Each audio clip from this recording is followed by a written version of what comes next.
How to turn on or turn off media volume limit on the Samsung Galaxy S24 series. First, tap on the home button to go back to the home screen. Then from the home screen, swipe down at the top and then tap on the settings icon.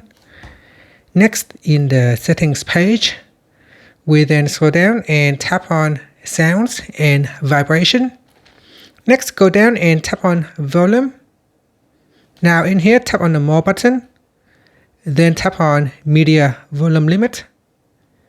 Next, at the top, tap on the on or off button, so tap on the toggle button to switch it on or turn it off.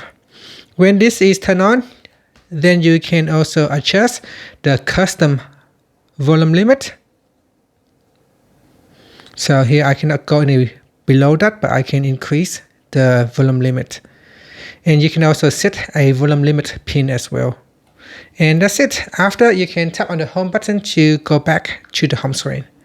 Thank you for watching this video. Please like and subscribe to my channel for more videos.